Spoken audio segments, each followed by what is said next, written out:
So, hello everybody, I'm starting my intro over again for the YouTube crowd. This is Bob Mackey for Retronauts. It's our Retronauts live stream, and we're doing spooky games all throughout the month of October, and today's game is Clock Tower. Once again, we played it 2 weeks ago. I couldn't play last week because I was in Portland, but we're playing it again, and why are we playing it again? Well, I'll tell you why.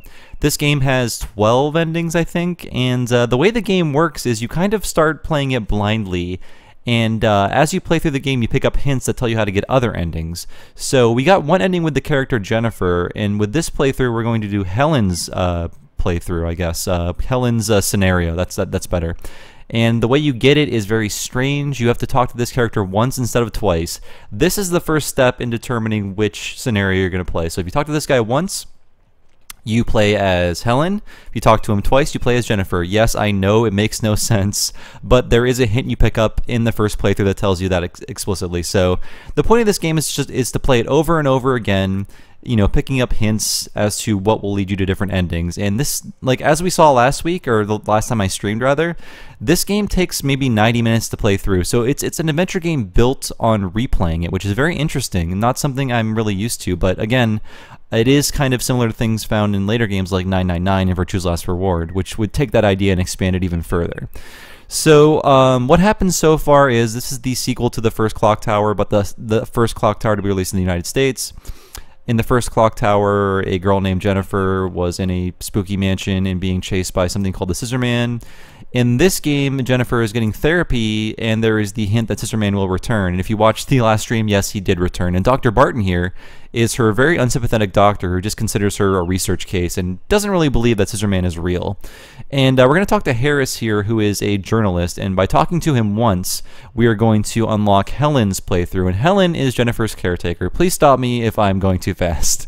It's a pretty straightforward story, but if you have any questions, I can read the chat room. Let me know and I'll talk to you. And let me know if I'm too loud or distorted, if the game is too quiet. The game doesn't have a lot of audio in it.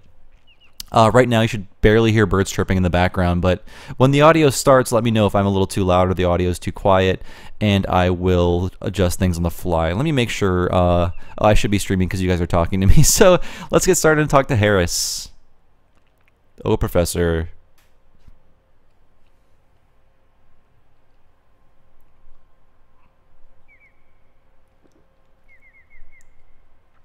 Okay, so we're not going to talk to Harris anymore. I'm sorry, he is not the reporter. I think the reporter's name is Nolan.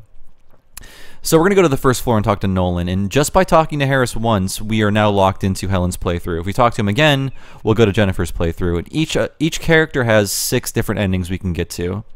So, Derpy the Calamity, am I too quiet or is the game too quiet? Because right now, there is no audio in the game, outside of very quiet footsteps.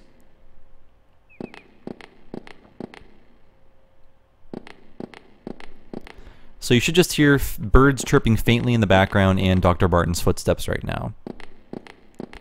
And we're going to go to the first floor and talk to the... Maybe I can't use the elevator. It's been a few weeks since I played this, so the important thing is we're not going to talk to Harris again because we want to play as Helen this time. Okay, yeah, Derpy the Calamity. Those sound effects are very faint, so they should be barely audible for you. I will turn up the game audio very slightly though, just to help you out there. But this is a very quiet game for the most part until you get to those scenarios where you are fighting Scissorman. Spoilers: you fight Scissorman. And I encourage you all to please subscribe to our YouTube channel, and that way you can actually watch all these things again, and leave comments and whatnot, and yeah. So we want to get away from the dot matrix printer nightmare. Thank you all for joining me again. I really appreciate it. I'm trying to stream more, and it's not too hard to set up anymore, so I'm now encouraged to stream to my heart's content. And I love these old cheesy horror games, and if you have any Clock Tower hints, let me know, because I am going to be playing as Helen this time, and that is Jennifer's caretaker. I was going to say carekeeper. That makes no sense. And last time we played as Jennifer, and we got a strange ending, and that's all on YouTube, so you can always watch that again. And you might hear my fan in the background. I apologize. It is sweltering in the Bay Area. We are all big babies who can't handle weather anymore, so The fact that it's this hot in October is problematic to me.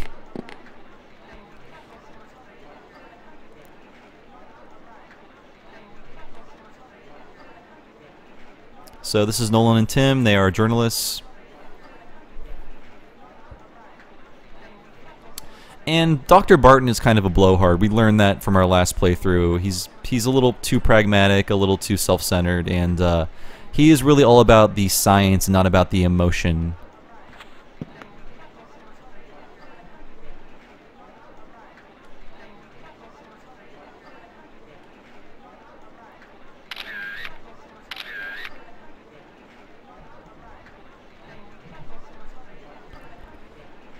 So yeah, Dr. Barton does not believe Jennifer in her stories about being stalked by Scissorman.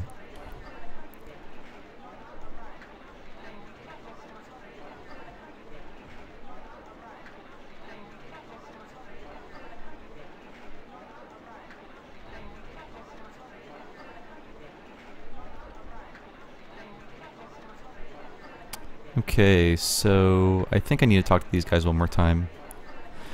This is an adventure game. It's a point-and-click adventure game if you missed our first video, and there are no real commands. It's just you click on points of interest, and if they light up with swirlies, then you can click on them and interact with them.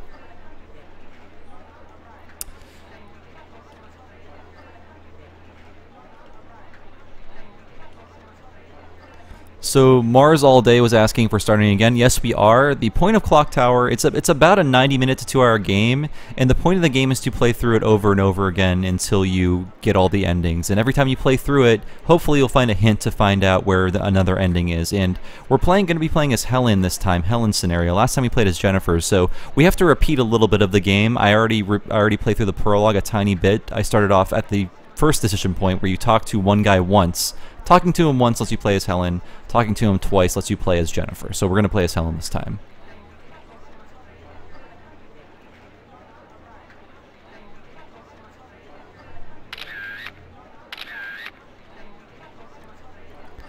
Barton is not afraid of telling people what he thinks, obviously.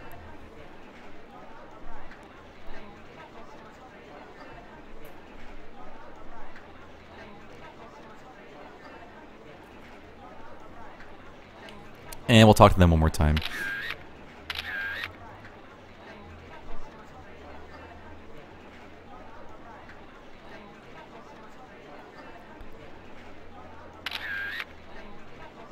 So Barton is at least willing to admit that there is somebody, an odd screwball he calls him, who is murdering people with a giant pair of scissors. But he's not an immortal creature. That much is certain.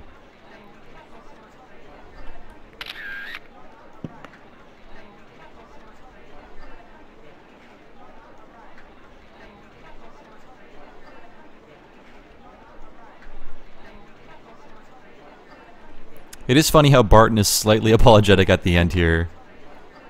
I have to get back to the lab, and alrighty then, let's go back. So if you joined us last week, we're going to be playing a few little scenes that are as what you saw last week, but just hang in there because we are playing as a new character this time. And there's different things that happen. I did check out the FAQ for this on GameFAQs just to see like what would lead me into a new scenario. So I'm going in blind, but as a different character this time, and hopefully that will lead to some interesting choices I'll be making later in the game. And I think I might be on the wrong floor. Probably am. I do like that this is an adventure game that has mechanics to it. Like, that is very rare, I think.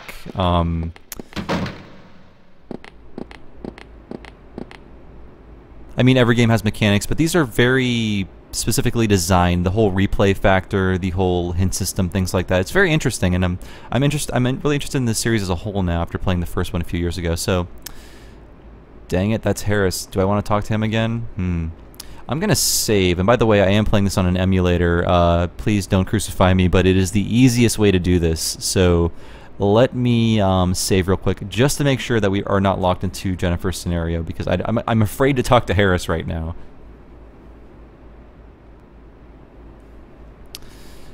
And I'm just gonna ignore Harris completely and go into my lab. You know what, Harris? Screw off.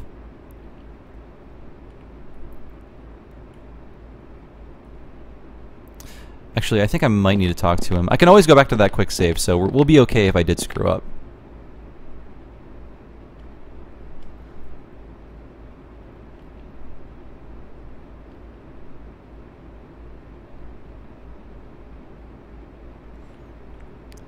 So yeah, let me know what you guys think of Clock Tower. The chat is kind of quiet. I want to make sure you guys are having a good time, having a good Halloween season.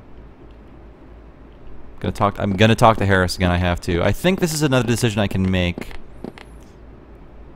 The boy that survived the Clock Tower murders is here.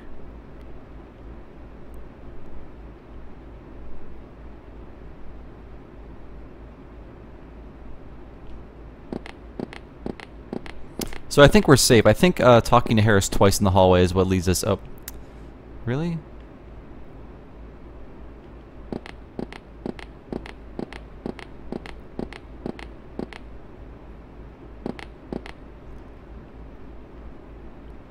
Yeah, that's great, Nestor. Don't feel the need to chat if you're just having fun and enjoying it. I do like feedback and commentary though. So if you got something to say about this or asking me just what the hell I'm doing, that's cool too.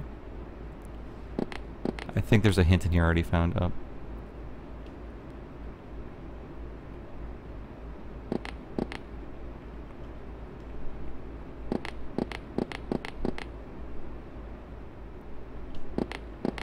Sorry, the point and click controls are a little awkward.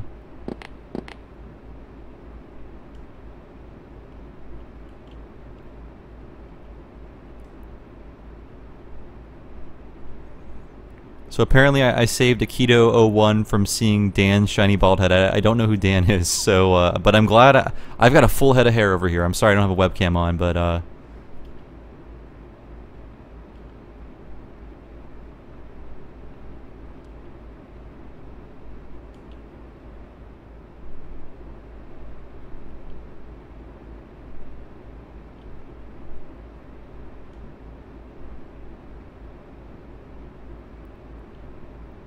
so this is another, yeah, the dot matrix printers, they burned out. They were running too hot, you gotta cool them down for the night. So this is another thing we have to do, and I did write down this choice when looking at the facts. So our first, there was one branching pathway we encountered that was kind of organic, talking to Harris once, Helen twice, Jennifer. This one, we are going to find out who gets the statue to check it out. So I'm looking at my notebook right now. We're gonna say no to him, and the statue is going to go to Mr. Sullivan at the library. And this is a choice that you need to remember.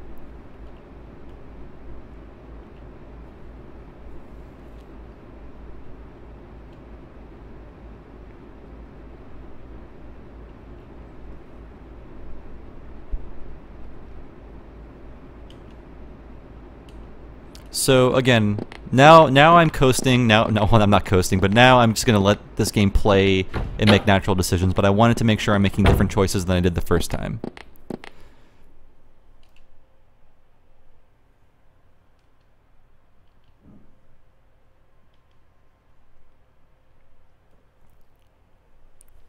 So we have seen this before, but soon we'll go to Helen's perspective and then change.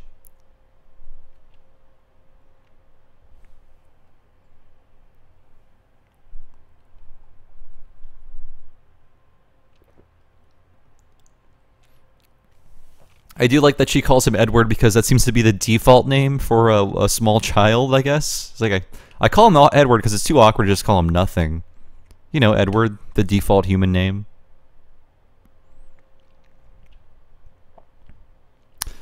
I'm happy to help, Lord Unknown. I love that people are using us to procrastinate from work. If anything, if that's our goal, if anything is our goal, that's our goal.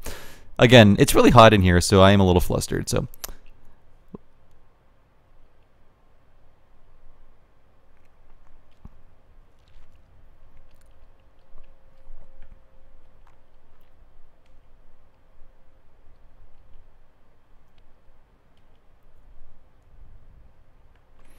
talk to them once again. And I assume, okay. We are going to save. Let's save over our old data because we already have that ending unlocked and all the hints unlocked. So we're good.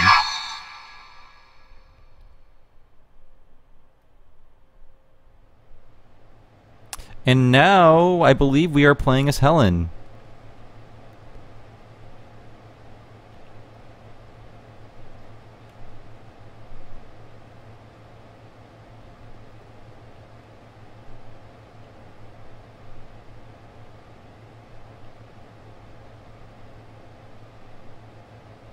I believe Helen is Professor Barton's or Dr. Barton's assistant.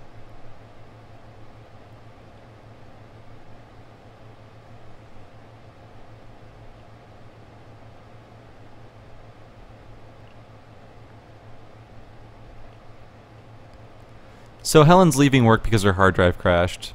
I imagine this is 1995, so it's probably rocking a whole solid like 500 megs. Where should I go? Well, let's think about this. Let's save first in case we run into any problems here. And since again, I'm playing this blind after this point, so since Barton sent the statue to the library, maybe I should go there. I mean, Helen has no agenda right now. She's not saying what she wants to accomplish. The game isn't telling us that Helen is, you know, out for anything. She just can't work anymore, so let's go to the library and find out what's happening there.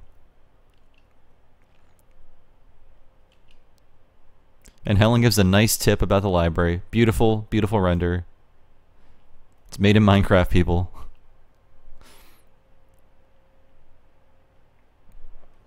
And I believe this could be the guy that we gave the statue to as Barton. Oh, it is Sullivan. Okay, cool.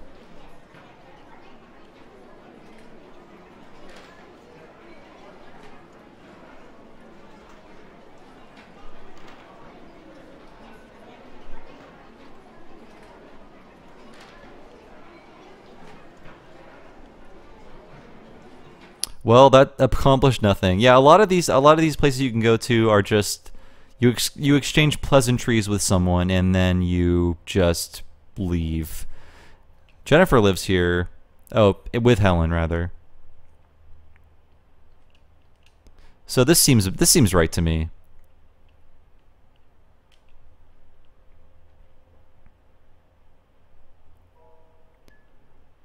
Jennifer's gone somewhere. I wonder if she's found a boyfriend. And we are leaving. Derby the Calamity. Do these influence the ending? They could. They could influence the ending. At this point, I don't know. I only looked up the choices that would lead me into a different scenario. I think it's a little fun to play this blind because we got an ending last time. We can very well get another ending this time. I assume some of these choices might affect the ending if you go to some places first, but the game is supposed to give you hints eventually. You're supposed to find them in order to find out what you're supposed to do next, or what will influence a new ending in a later playthrough. So let's just find out where. Okay, we don't know why would Norway International Hotel. Okay, so there is a purpose for her to go here, probably.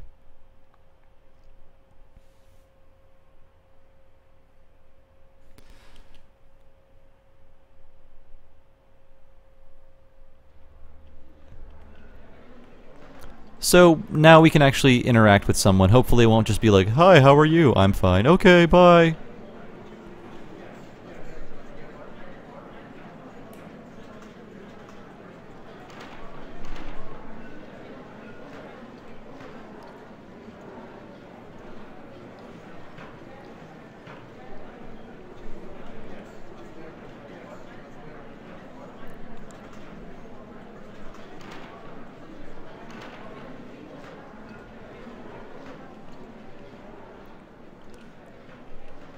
So right now this game is about the mind-bending horror of small talk.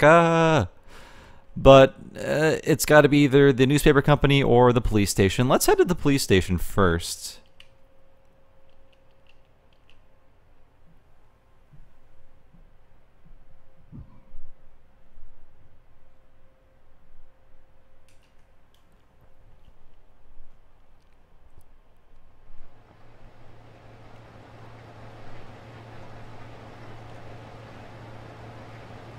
Okay, so let's talk to him. I do find it odd how the hotspot is on everyone's like crotch areas, but whatever. Okay, so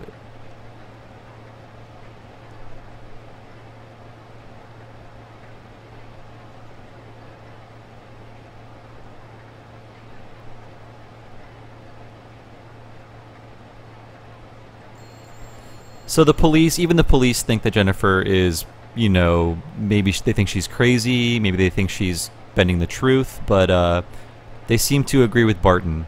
That little cutie, okay. Jennifer, she's still having nightmares. I think she's also still technically a child, so cool your jets a little bit.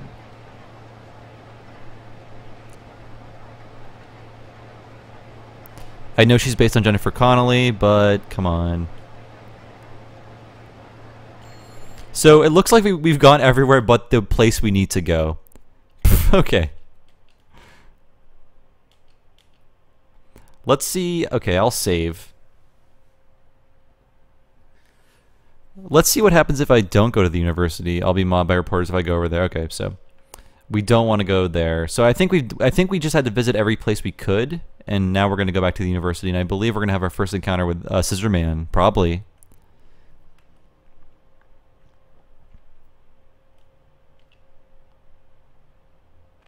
Oh, all right.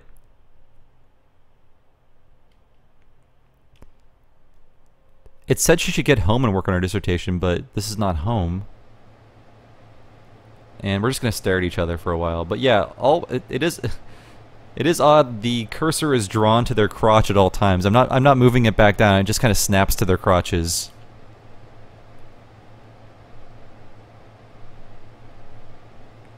Thanks, Danny.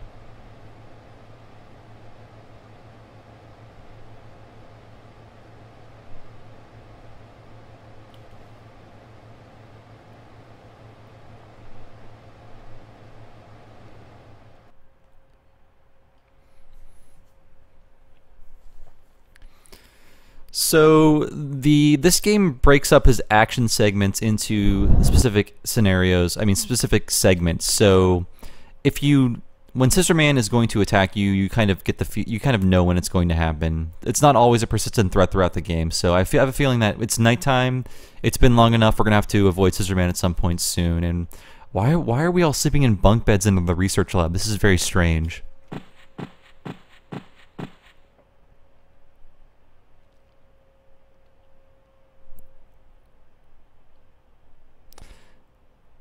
I was a grad student and my lounge did not have bunk beds. That would have been cool though. Maybe Germany or whatever this place has it going on.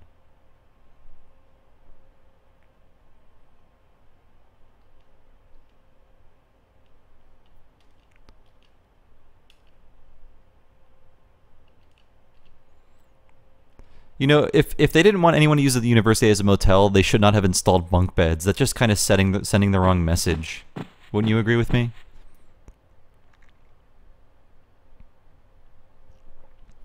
So I guess Derpy the Calamity is a grad student at Kent State University. Have they installed bunk beds yet? If so, if not, please petition them. I mean, I needed one.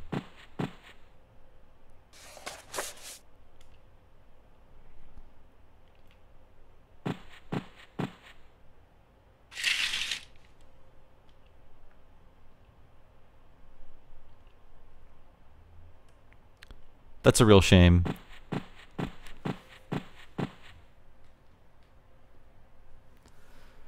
Okay. Now we are going to probably have some spooky fun out in the hallways.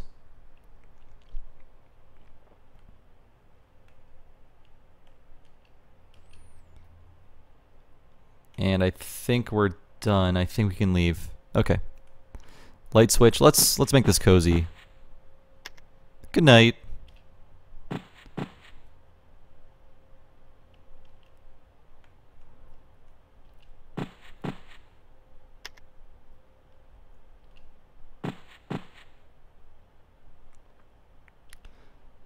So yeah, this is very spooky so far. So apparently she just comments on the lock on the door, but I can't actually leave. The women's lounge can be locked from the inside. Okay, maybe I need to turn the light off and something spooky will happen. Maybe. Can I even... Is that hotspot even active anymore? Huh.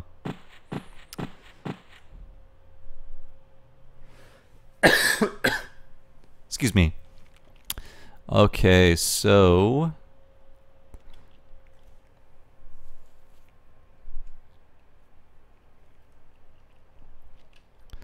Let's keep moving. Maybe I need to go back to bed. In my university-approved bunk bed.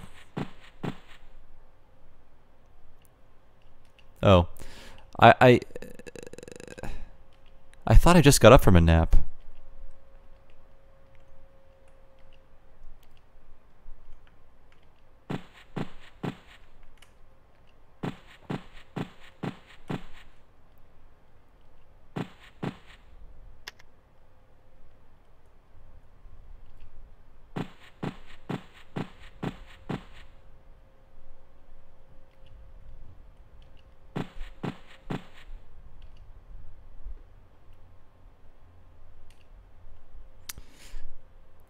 Did this scene just start with her rolling out of bed? What, how many naps do you fit into a day, Helen?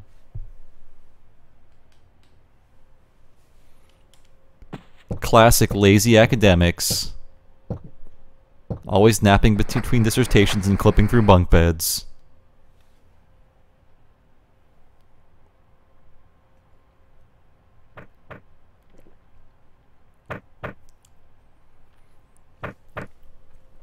So now it is, I believe it is spooky time now.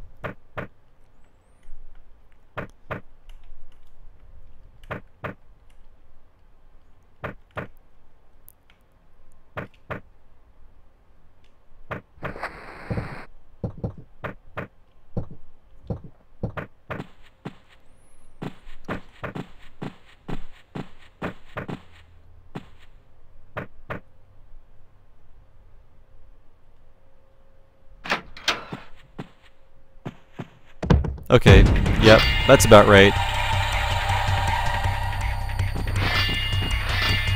At first I was thinking, why is that not a dead body that is going to fall forward, but then it was? Alright, well, we're going to run away from Scissorman, hopefully through this doorway. So let me just save here. This game is actually extremely generous with death. If Scissorman kills you, I believe you just start at the first door. You start at the door you open last, which is extremely generous for a game from 1995 or 6.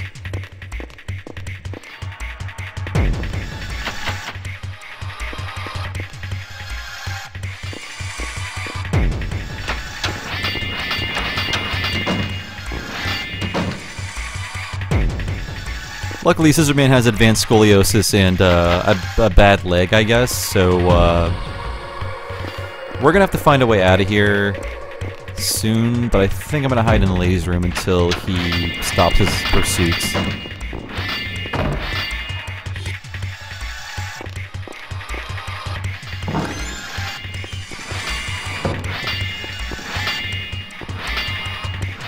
We did have to wait a full half an hour before the real horror started, but... Okay. So nice use of sound there. The fact that his music is gone means he's stopped pursuing us, although he can kind of just appear whenever he wants. I don't know what the logic is to his appearances, if he actually is moving, if the game is moving him around, or if he just, there's a random chance for you to run into him, but the important thing is we escaped from him and the elevator is dead, so we're kind of screwed right now. But I played through this section, I believe, with Barton last time, and... Uh-oh.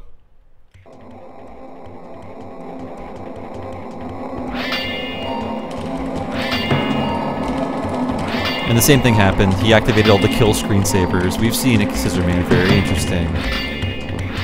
You're the prankster who did that at Best Buy, weren't you?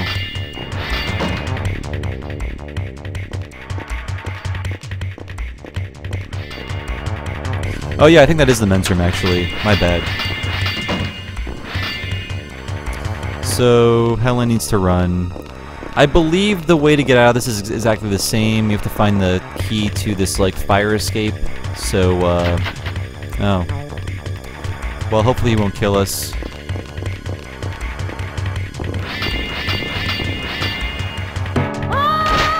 And he just did immediately. So I thought I could fight back against that. I guess I couldn't. He gently stabbed my legs.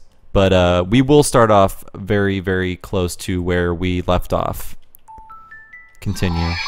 Continue's a great option. I love it.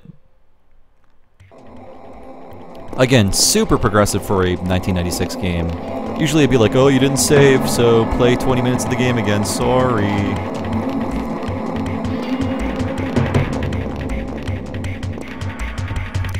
And now we're going to run. Helen, come on.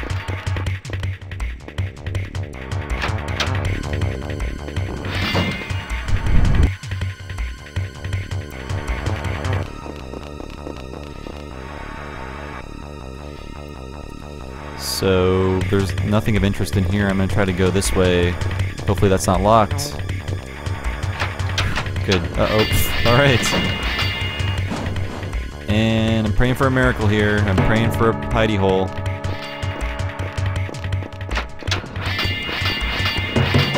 I can't click on any of these lockers.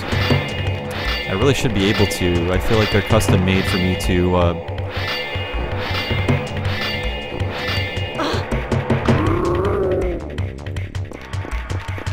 So, what happened there is, okay,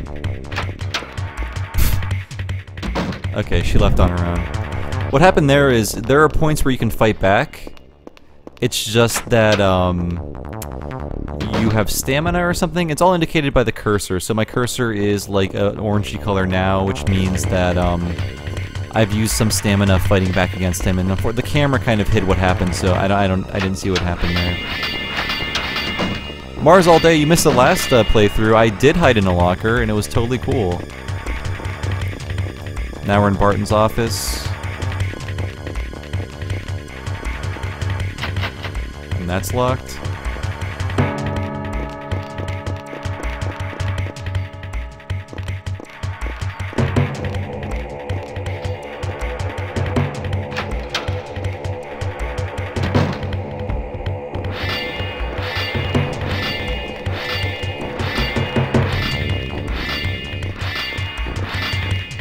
That door is not even an option. I don't know why that door isn't an option. Okay, so we're gonna see if we can fight against him again. Once that... You can't kick him in his monster crotch. That's important to know. So I think they give you a few chances to hide and to run away, and I think I might have used both of them at this point. And I didn't want to go in that room, but maybe it's for the best, so I can just get out of here. Get some stamina back. If I can regenerate it, that'd be great. I don't even know if I can.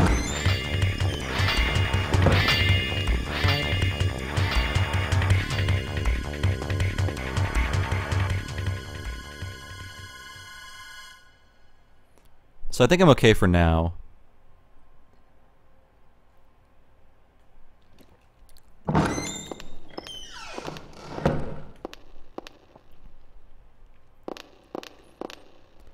He's too polite to use the ladies' room. Scissorman is a scissor gentleman, in case you weren't aware.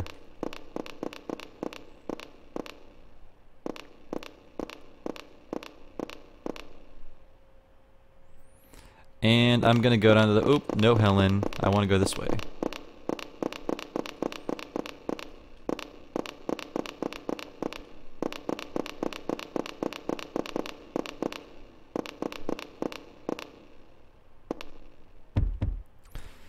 So there could be some stuff on the first floor for me. We're really just looking for like the single item we need to get past this section here.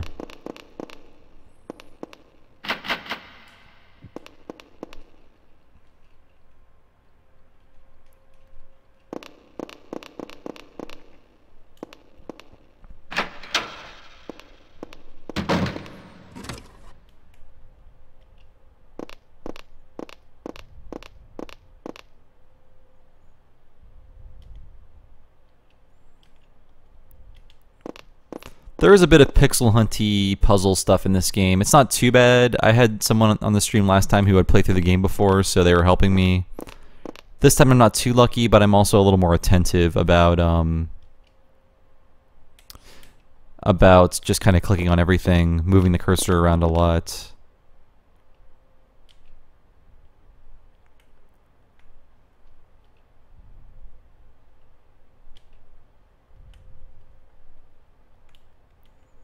So my cursor's back to being orange, which is good. I take it. It went from red to orange. And I think I already checked this out, but I'll just make sure.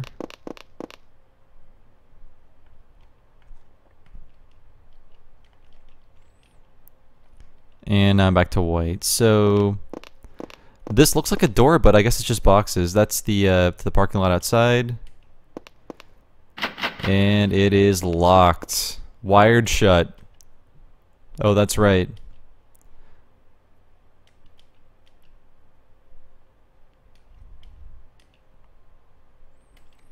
So I guess I need a pair of wire cutters to get out of this place. We're gonna look for those next.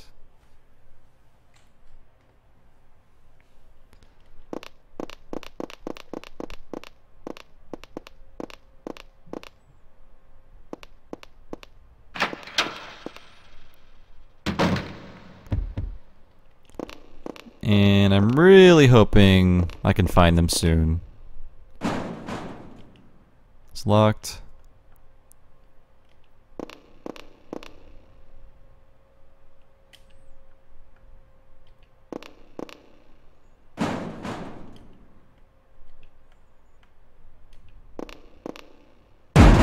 Whoops. You know what? I'm sitting here at home and that actually scared me a little bit. So congratulations, Clock Tower 1. You're 20 years old, but you still scared me a little.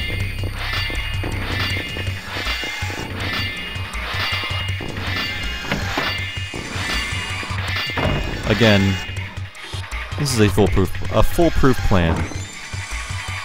Yeah, my heart jumped a little there. I'm not gonna lie.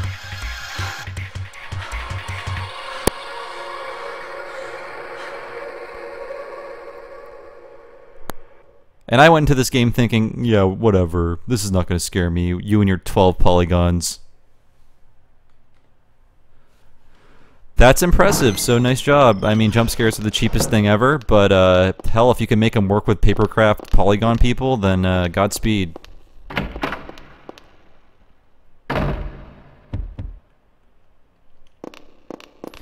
So we need wire cutters or something similar to that, and I have a feeling we're going to need to scour every inch of this damn place to find them. Or not. Excuse me.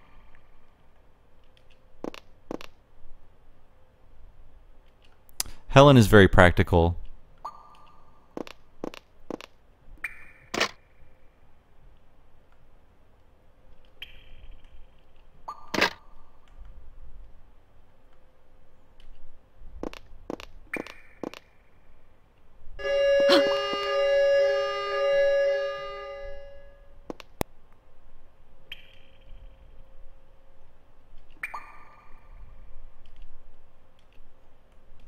Yeah, this game would have scared me as a kid too, so it's probably good that I didn't play it back then.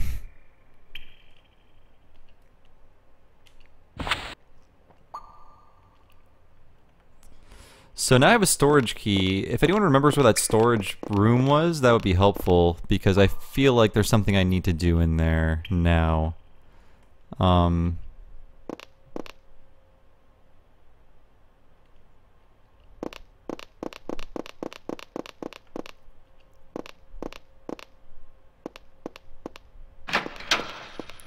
It was probably on the second floor.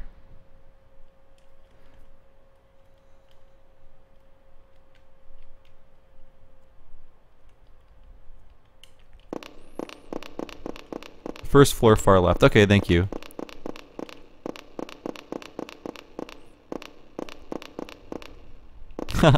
Well, we'll see. In any case, if he kills me, I'm actually at white health or whatever, so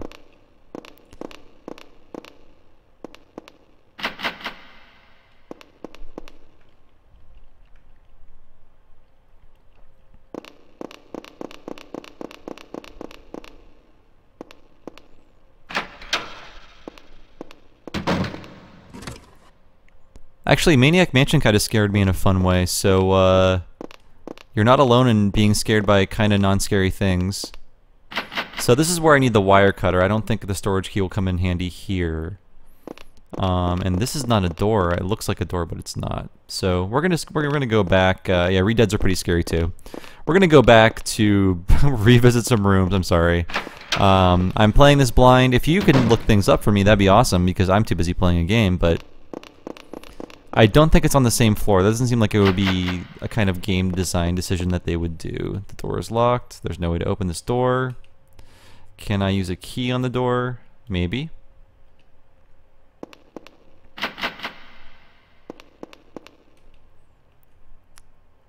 Okay.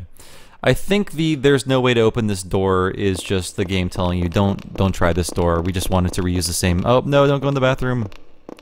We wanted to reuse the same basically geometry for each floor and didn't want to remove a door. So we're gonna use our key cursor. Like right now we're wielding the keyblade. We can fight Scissorman using the keyblade right now.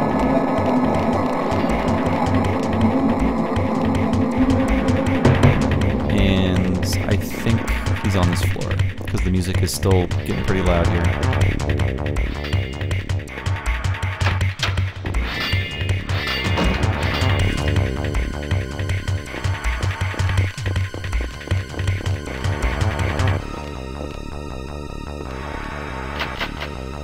It's locked, that's not the right door, this is the Barton office. But what if I check my computer?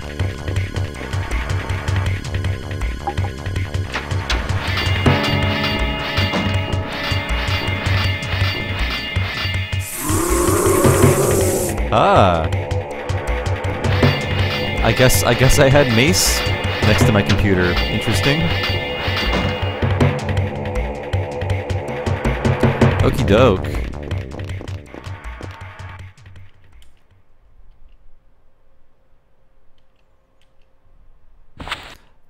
Oh, cool. Alright, so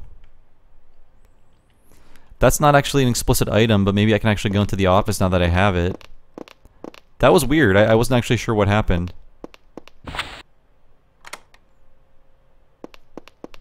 I'm gonna hit the therapy room first. Go to the 3rd floor, door right on the side of lift. Okay. I don't know what I'm aiming for. I'm just kind of playing blind with a new character. And... dead body.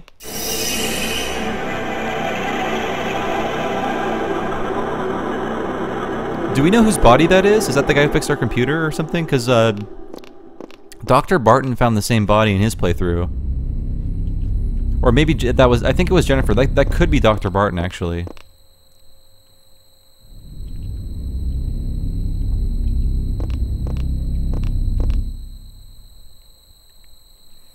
So, something written on the file. Could be a hint. Hint 4! Hooray! We found hint 4!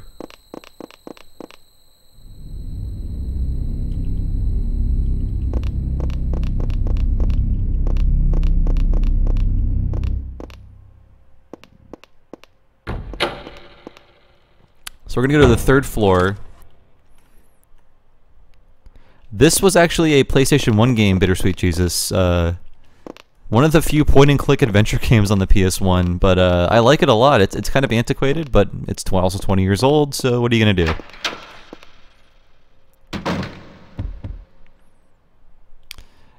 Elfho says, can you play as Dr. Barton? Yes, I did in the original, I think maybe just the prologue. I think that could be his body, but there are 2 scenarios, Jennifer and Helen, and the first time I played as Jennifer, this time I'm playing as Helen, but you do kind of switch off to different characters throughout.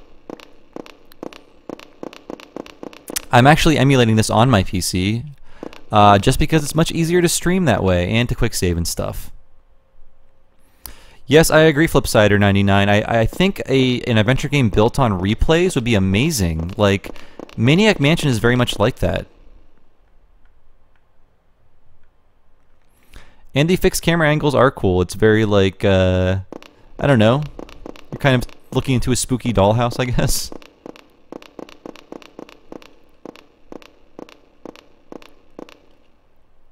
Yes, I am emulating. Please forgive me.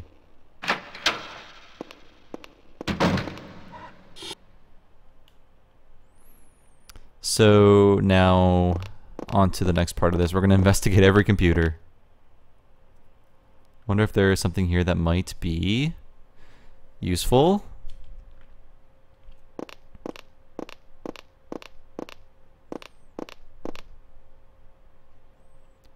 Nothing abnormal. This is where all the kill streams. Is that kill screams? Kill screams or kill screens?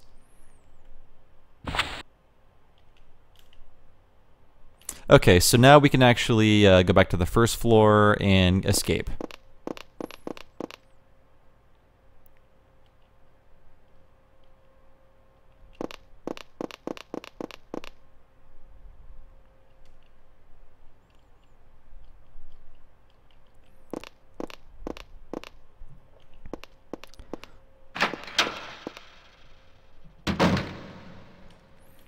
Let me know if the game is too loud too. I did crank it up, but I don't want it to be too loud when the action starts happening. There's very little music too. It's just kind of like footsteps and scissor noises. Yeah, CRT monitors are gigantic. I had a flat screen CRT television that really just needed 2 people to move it at all times because it was like, I don't know. It felt like it was 300 pounds. I'm glad I can carry my flat screen TV under one arm, and that's refreshing in today's society. I'm glad we moved on from those giant monitors.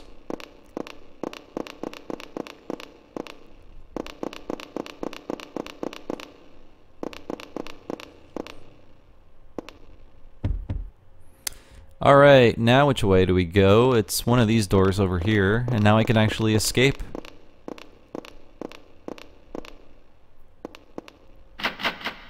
Nope, that's not it. Okay. This kind of is a podcast, but with video, so think of it that way.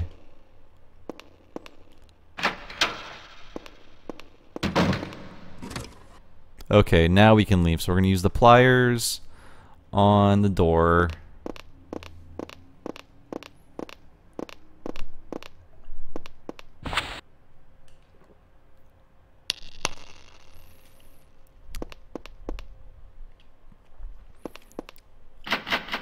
Oh, come on.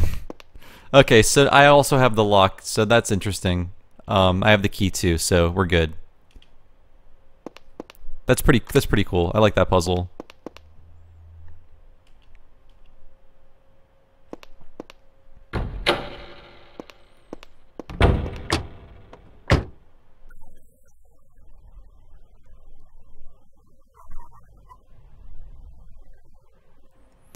So Helen escaped Scissorman and lived to tell the tale, and I think she's going to rub it in Barton's face if he wasn't impaled. Scenario 1 cleared, yes.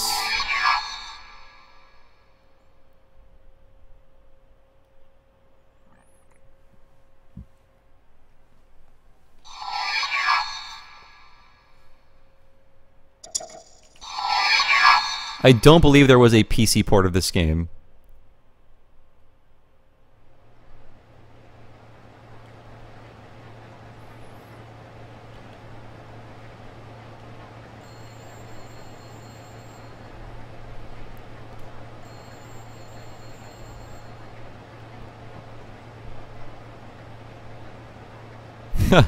Yeah, that was clearly a daydream.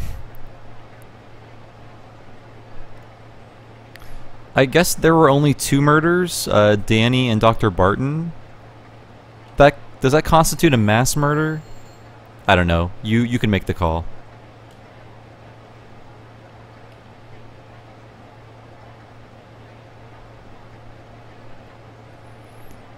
I'm gonna talk to Jennifer's butt.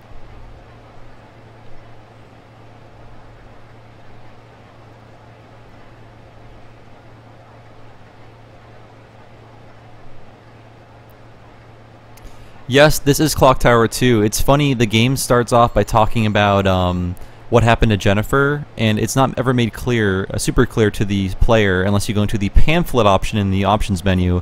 It explains what happens in Clock Tower 1, sort of how Metal Gear Solid has the explanation about what happened in the unreleased games that never came out here.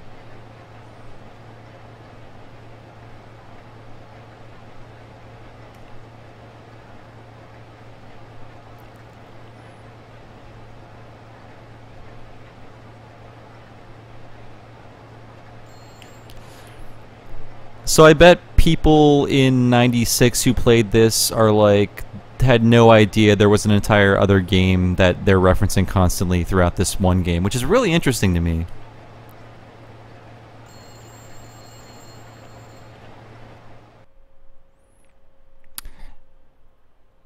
Somehow I must find a clue about Scissorman. I think we can talk to the librarian.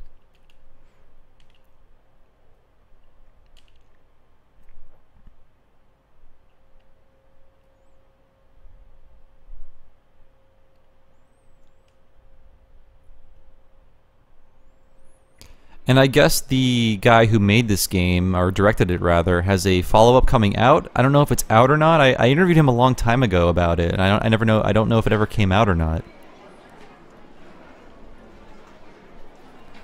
Clock Tower 1 was released on the PlayStation in Japan, and I believe it was slightly enhanced, but it's still pretty much the same game.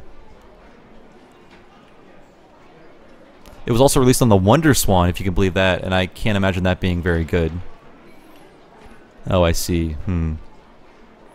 So, we're looking for a clue about Scissorman, and, Municipal Library, no. Where should we go? Maybe talking to Edward will help us. Or the newspaper. Let's talk to the journalist. Maybe they know something about it. Night Cry, okay. Oh.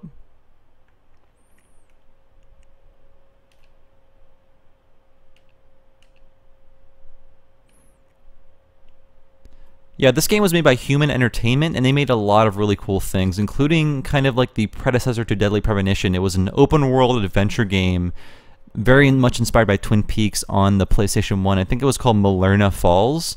Go to Hardcore Gaming 101. They've got an entire article about it. I really want someone to fan translate that thing. Even if it's bad, I want to play it.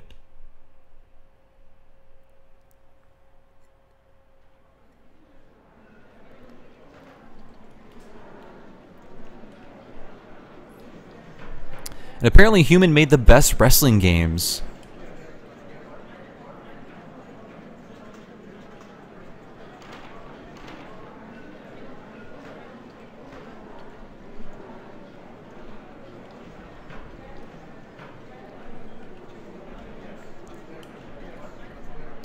Okay, so we went to the library first. Helen said there's no reason to go. Now we have a reason to go. So let's go to Edward and find out what's happening. Yeah, they made Fire Pro, and I believe Suda51 got his start at Human making Fire Pro wrestling games, so they've got quite a legacy about them. I'd like to see more people celebrate their work. Maybe I could do that on a podcast. That would be crazy. And they did make Gilligan's Island on the NES, which was a weird mashup of adventure game and platformer. Very strange. And like a maze game, too. I played a lot of it and tried to get into it as a kid. Could not really make too much headway into it.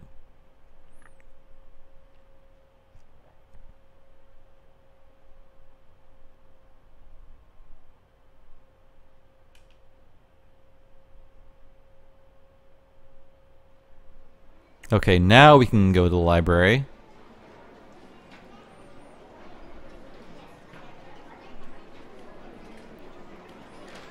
Well, I guess not. I thought they just told us he was at the library. Okay, well, there's nowhere else for us to go, I guess. No reason to go to the newspaper office. Okay. We went to the hotel. Let's go back and just get that dialogue once again. You can skip those little intro scenes, those establishing shots. So I guess we can't actually go deeper into the library to find Edward, so we're just kind of left to our own devices now. We were at the police station. I don't know why we would go back to the research building, but where multiple murders happened.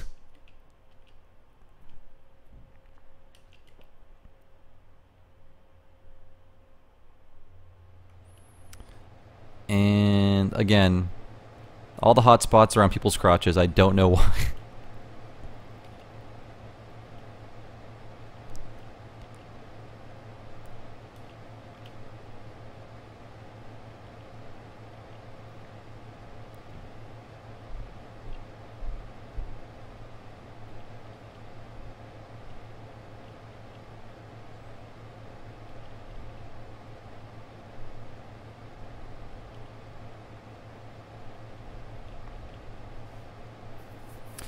So at this point, we have to remember who was looking at the statue, and I know for sure that's Mr. Sullivan. And I guess Mr. Barton is, Professor Barton is alive. I'm not sure who was killed in his office then. Does anyone out there know? I really don't know.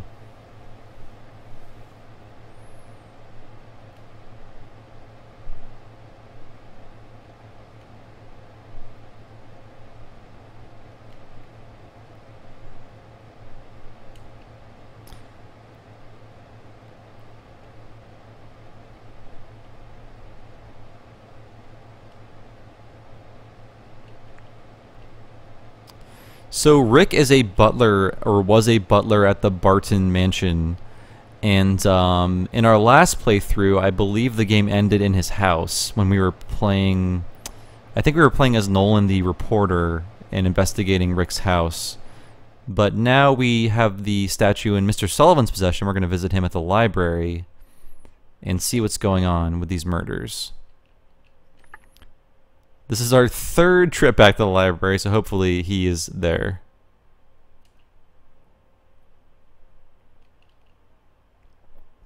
This is an extremely quiet game, by the way. Alright, so I want to see the statue!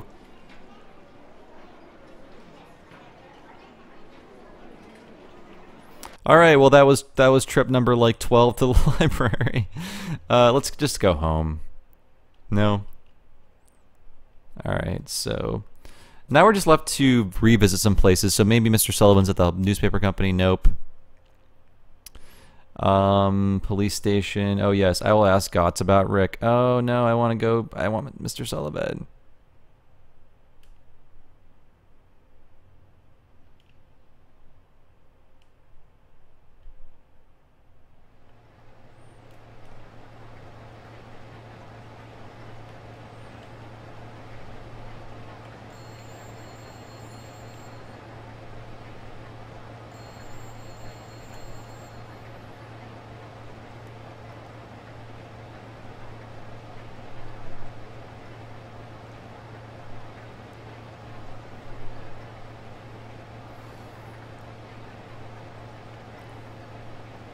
So I believe both Dr. Barton and Rick were called geezers, so figure that out.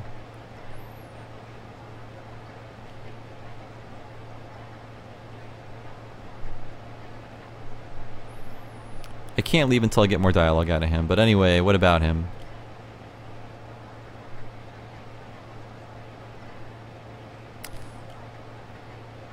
Have you ever met a man named Steve? Oh, of course.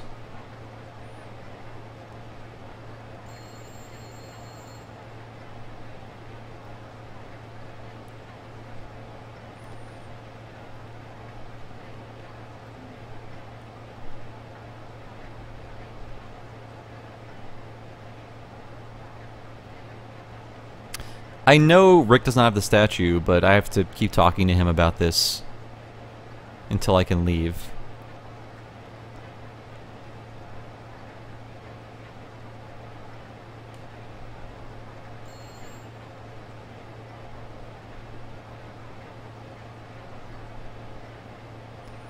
So I will not ask Gotts to get the statue because I know that Rick does not have it.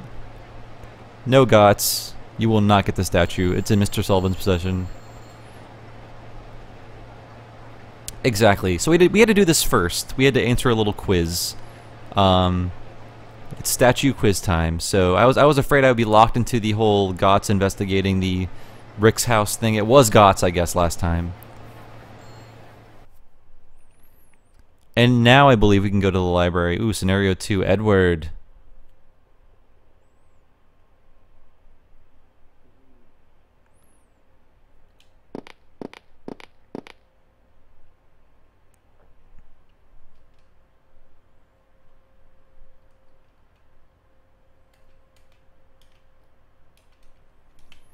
So we finally have a way to see Mr. Sullivan.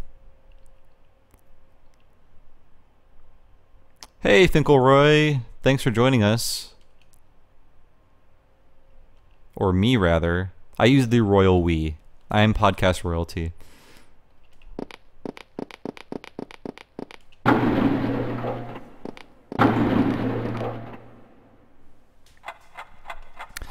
Here's Edward. Of course Scissorman is going to be here soon. Of course he is. I mean, why would you think he wouldn't be?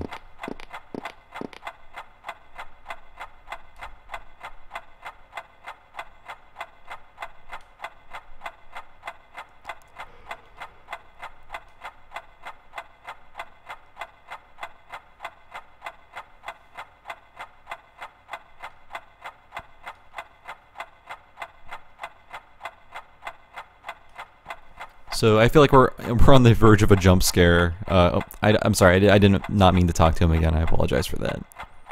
All right, Edward, you're boring me. Haha, that's a good one, Glitchcog, with a rock.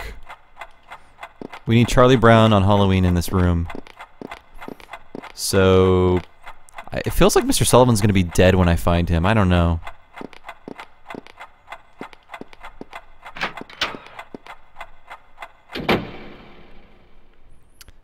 This is prime Scissorman territory, or at least a Scooby-Doo chase is going to happen here.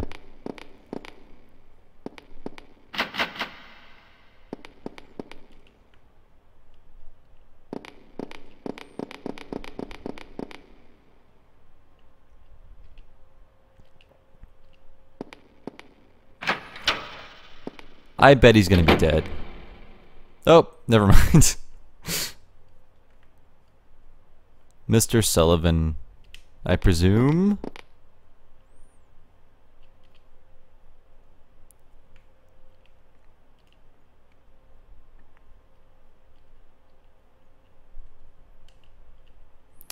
So I guess Mr. Sullivan, you know, believes her at least, which is good to hear.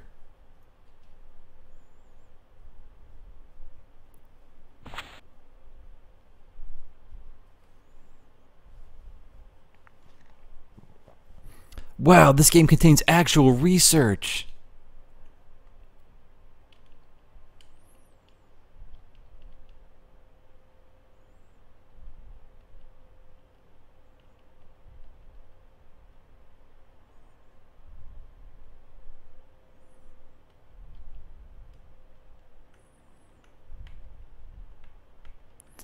So I can't talk to him anymore. I can't go in this back door. There are no hotspots. We have no choice but to go back to the reading room.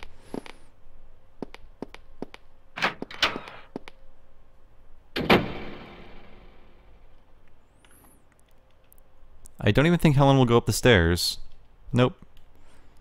We are kind of being railroaded, but she did keep the pliers, which is nice.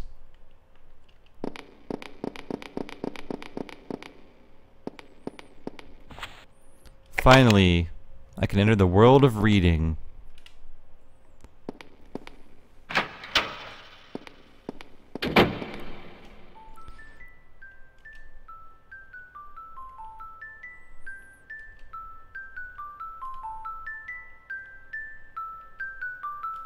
Think of all the academic journals I can access now, without a subscription.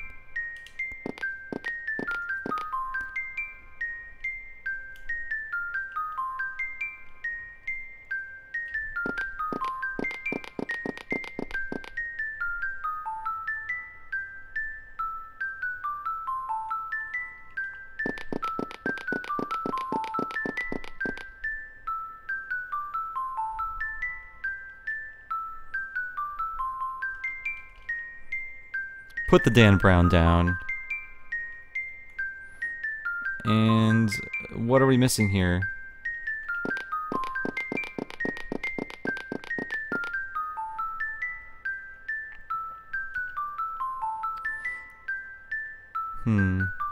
Help me, hotspot. You're my only hope. There we go. This will be helpful. Okay, what is this? Seems very unrelated to what's happening now. Oh.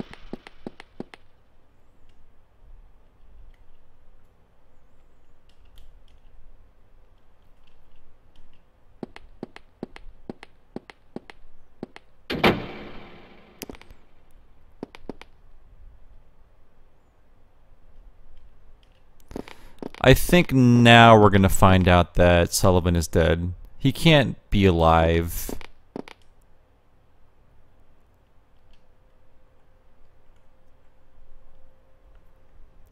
That's impossible. It's a horror game.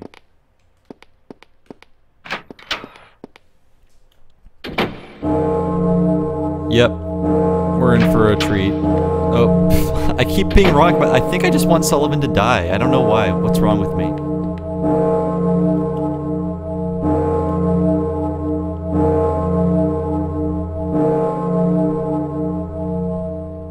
Okay. Now I think he might be on his way to death. The clock hasn't been working for ages. I wonder if someone has been messing with it. Oh, no. Mr. Sullivan? He's ready for decapitation. Yep. Wow! What the heck? You know what? I'm not gonna blame old SM on that. That was Mr. Sullivan's fault completely. Mr. Sullivan, number one, don't stick your head out a hole like that.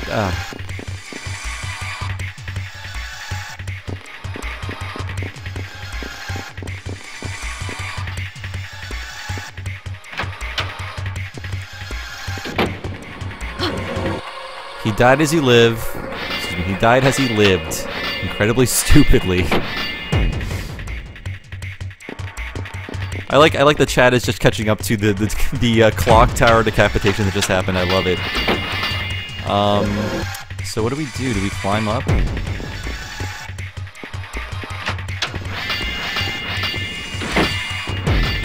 This ladder will be your new prison, Scissorman.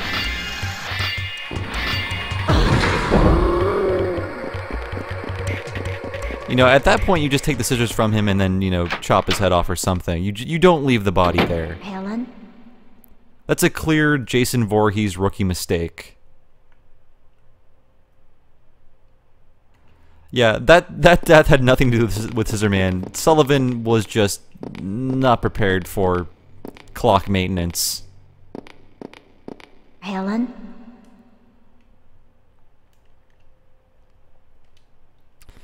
Alright, Edward, let's check what's going on. Are you a clock repairman? Is that what you're studying in the library? Clock repair? It's not a lucrative field. Edward. Edward.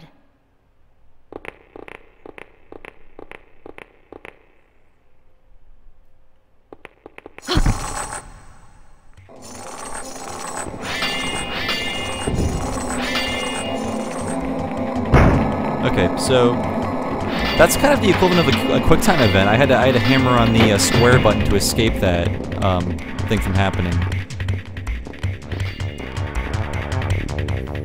Again, everyone is kind of undone by their own clumsiness in this game.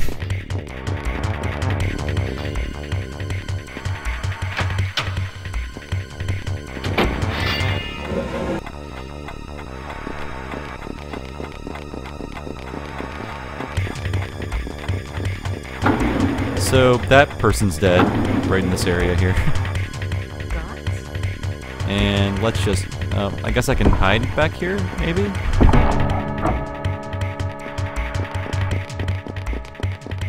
Now I'm the librarian. Pretty cool camera effect here. It's incredibly primitive, but I like it.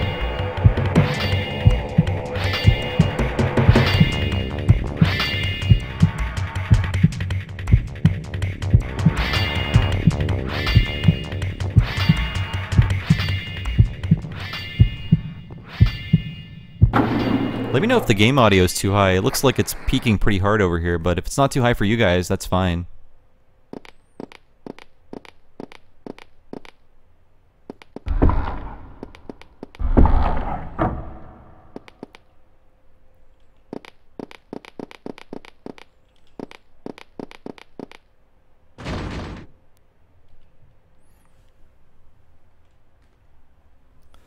So now we're locked in a fairly small area, and I'm wondering just how we're going to make it out of here. I will say, to this game's credit, these scenarios are pretty fair. It's usually pretty obvious where you have to go, and they give you a chance to escape, so I like that. Excuse me. Ooh, the spooky chair.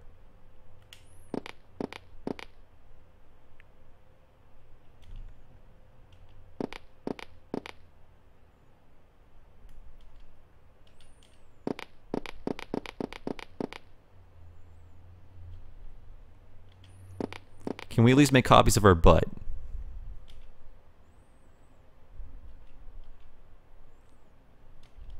Man, Helen is all about funding education, really. Oh look, we've got a weird spammer. Hello.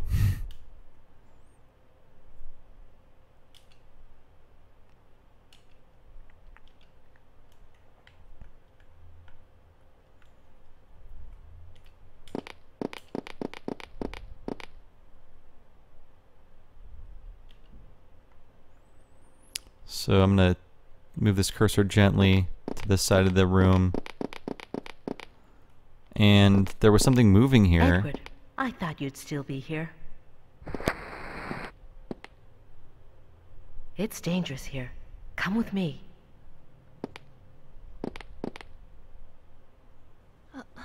Edward, you hide under this table until I call you.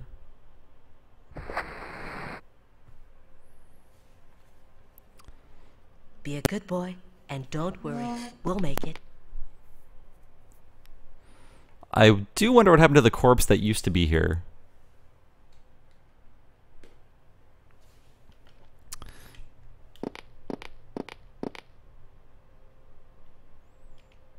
Should be.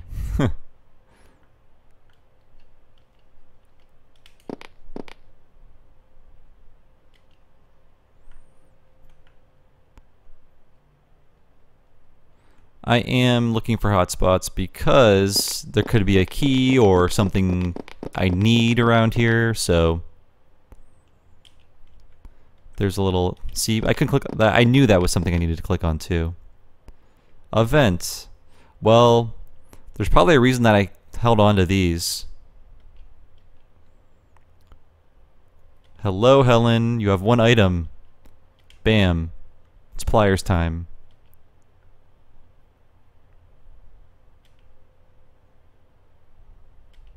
No?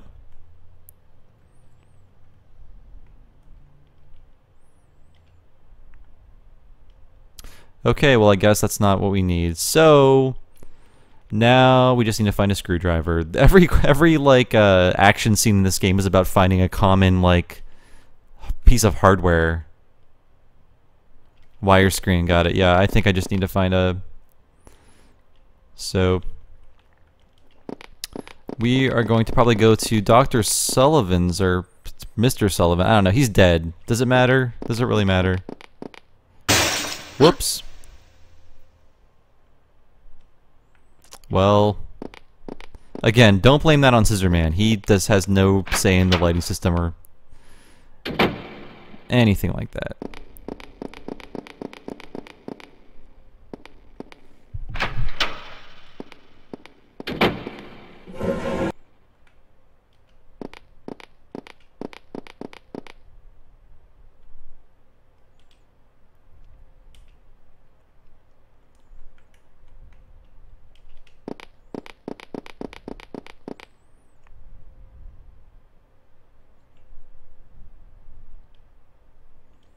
Wow, he literally just was decapitated by a clock. Show some sympathy.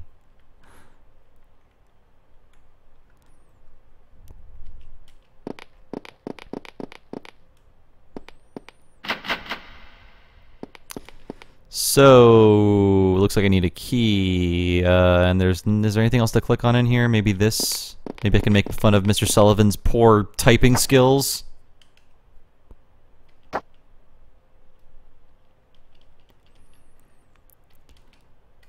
So, I really shouldn't look inside. Well, who cares?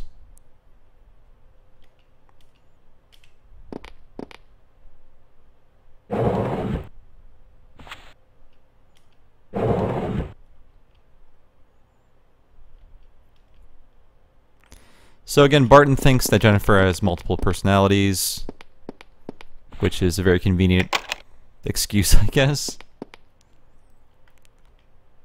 Huh, that guy really sucked at typing. Then his head got chopped off. What an idiot.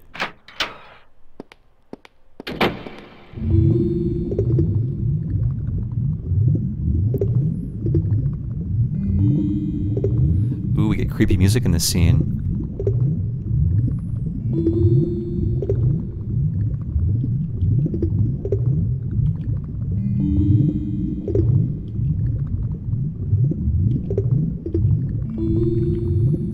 So we... Oop, there we go.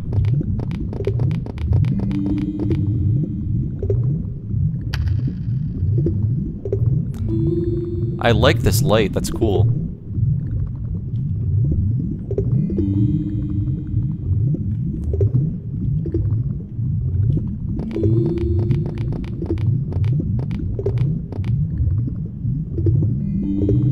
Huh.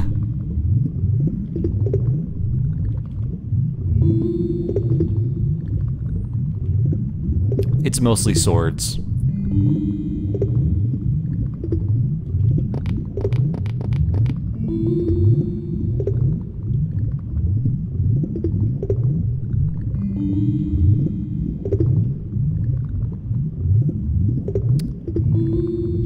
Not sure what else I need from this room. Ooh, I got a cool statue.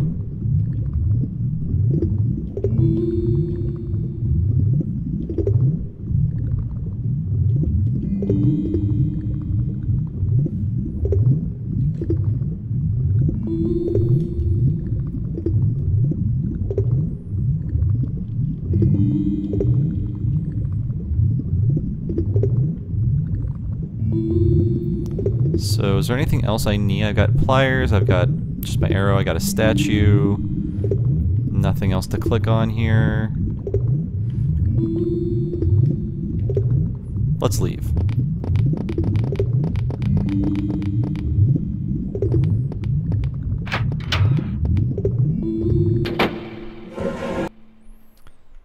So I don't know what's going to happen next, but let's head up to the clock tower. The titular clock tower, I guess, in this game.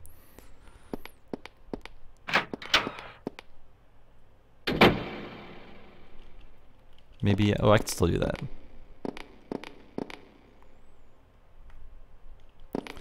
Last time we were here, we tripped on a rope like an idiot, and we didn't get to do anything, but maybe there's like wire cutters or something like that up here. Again, the bodies keep disappearing. Where are they going?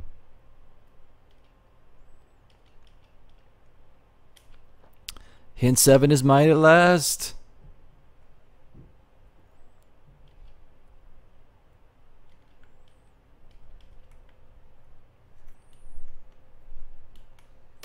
Okay, let's leave. There's nothing to click on in here. Let's go back to see what Edward's up to.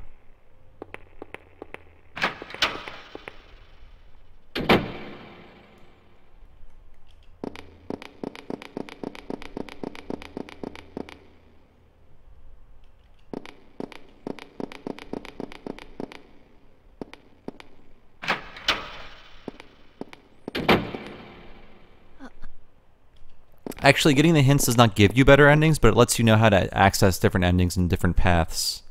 So, they are implicitly helpful, but collecting them does not necessarily get you anything. You have to follow them yourself. Alright, so I don't know where to go next.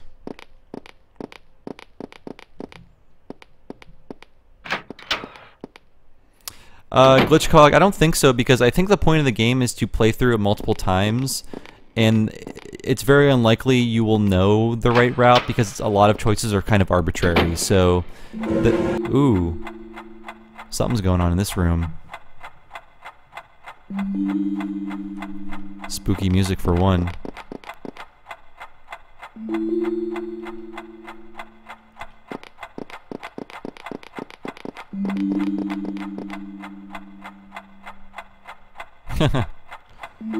Reading is fundamental, Helen.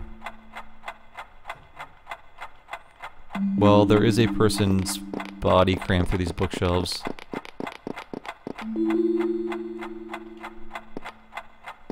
Here comes a jump scare. Get ready.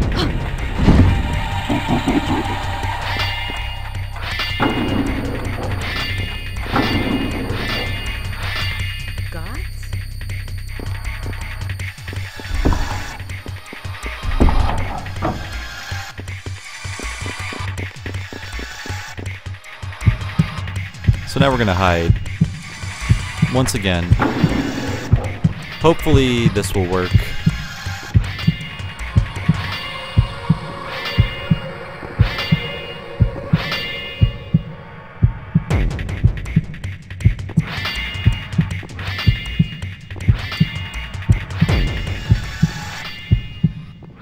And it did.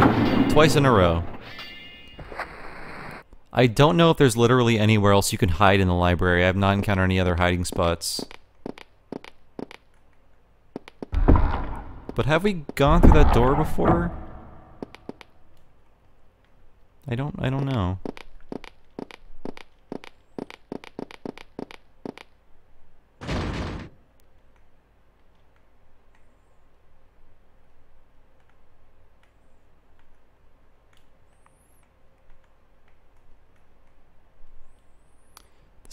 I am controlling this with a D-pad, so it's a little tricky sometimes. It's possible to miss things if you're not scanning the areas good enough.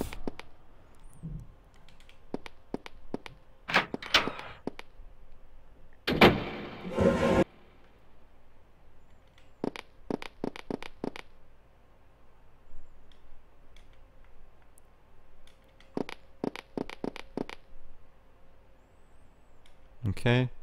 I don't think I need to be here, but this is where I found Edward originally, so... I did find the statue, yes. Do I need to do something with it? Oh! That's exactly what I need. Thank you.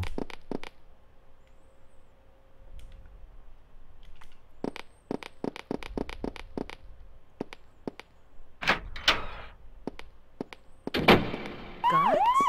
Oh, now it's disco time.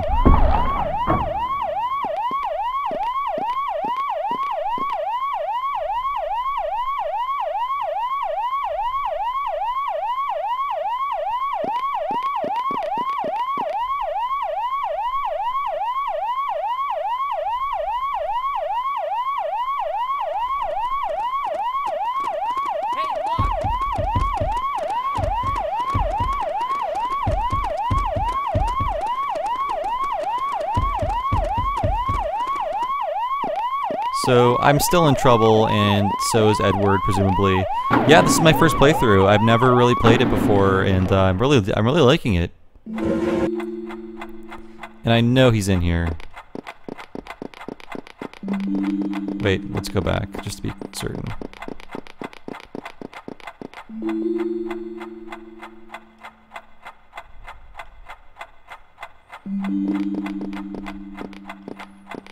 So I'm going to wrap this session up soon and return next week with an extended playthrough of this game, but I do want to finish this little session first.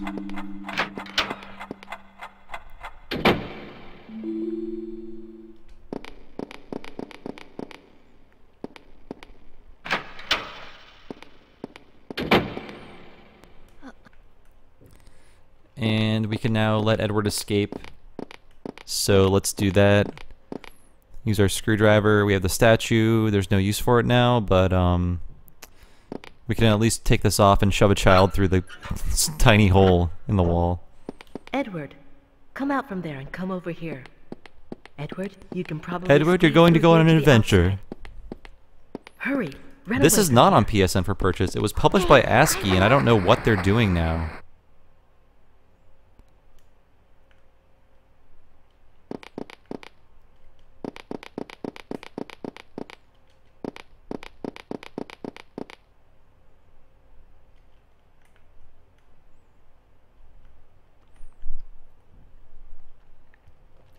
So Derpy the Calamity said it's on the PSN store in the US. Is that true? I thought it wasn't.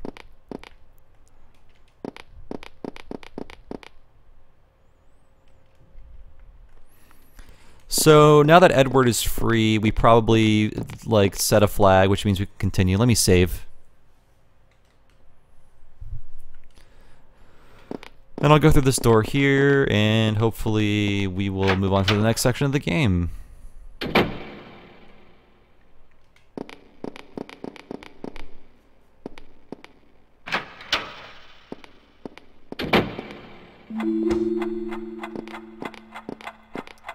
And this is all, she's moving on her own, so I feel like, yep. Hey, Teach, what's going on? Teach, hang in there. Good old Teach. Okay, folks, well, that's a great place to leave off. I was only going to play till 8:30, and that's perfect. So, Check out the Retronauts Twitter and Facebook. I will be, posting about when I'll be doing another playthrough of this game. I'm going to pick up where I left off, obviously, so we are going to keep going through Clock Tower and getting another ending. We might get a good one this time because things are still continuing. So join me then. As always, listen to our podcast and let me know what you think about these live streams. They're a lot of fun. And please, I implore you, go to YouTube and subscribe to our YouTube channel. Just search for Retronauts on there. And if you go there, you can see all the live streams we've done so far. We've done a lot of them, and we're going to be doing more in the future. So thanks so much for joining me.